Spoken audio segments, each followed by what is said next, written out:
Welcome back to This Day in Scottish History. I'm your host, Colin MacDonald. Today we journey back to March 29th, 1298, when William Wallace, the renowned Scottish knight and leader, was knighted and appointed Guardian of Scotland.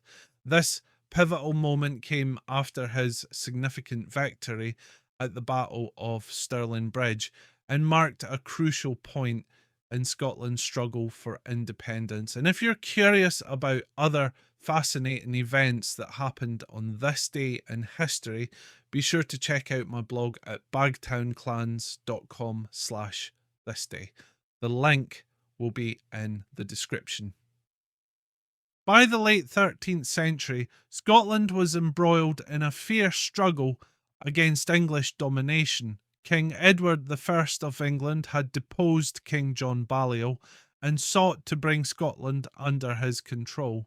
However, resistance was mounting, and among the emerging leaders was William Wallace, a figure whose early life remains shrouded in mystery, but whose impact on Scottish history is undeniable. Wallace first gained prominence in May 1297 when he killed William Hazelrig, the English sheriff of Lanark, igniting a series of events that would lead to open rebellion against English rule. His actions resonated with many Scots who were discontent with English occupation. And soon Wallace found himself at the forefront of a burgeoning resistance movement. In September 1297, Wallace, alongside Andrew Moray, achieved a remarkable victory at the Battle of Stirling Bridge.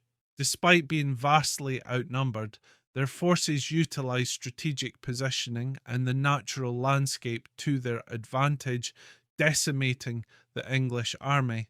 This triumph not only boosted Scottish morale, but also demonstrated that the English could be defeated. Tragically, Andrew Moray was mortally wounded during the battle, leaving Wallace as the primary leader of the Scottish resistance.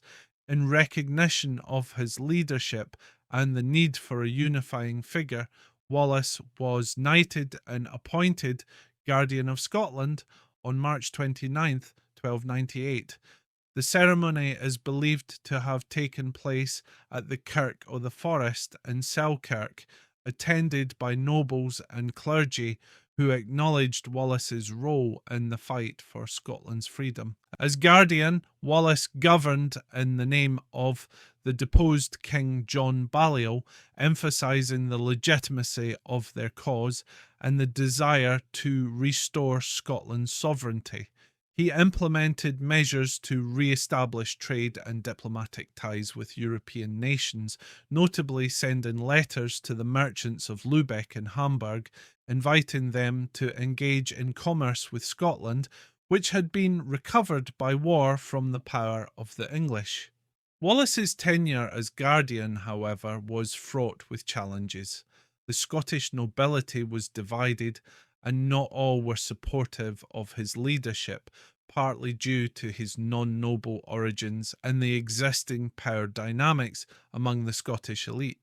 Despite these internal conflicts, Wallace continued to lead military campaigns, including incursions into northern England, aiming to disrupt English supply lines and assert Scottish strength.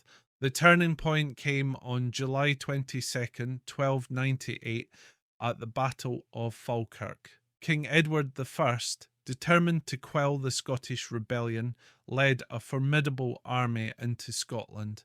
Wallace's forces, though resilient, were ultimately defeated by the superior numbers and tactics of the English, particularly the devastating effectiveness of the English longbowmen against the Scottish schiltrons, tight formations of spearmen.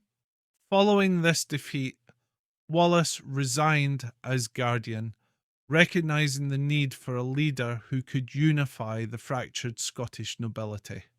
He continued to support the cause, travelling to France in an attempt to garner support from King Philip IV and possibly seeking assistance from the papacy. Despite these efforts, Wallace was eventually captured near Glasgow in August 1305.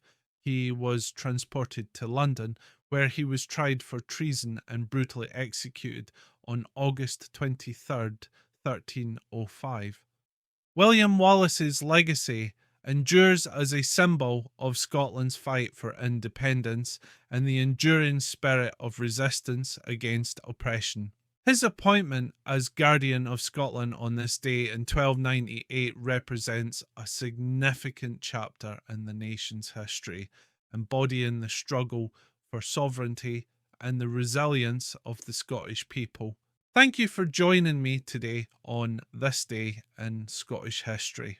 I hope you've enjoyed this exploration of William Wallace's appointment as Guardian of Scotland. Don't forget to check out my blog for more historical events at bagtownclans.com/thisday.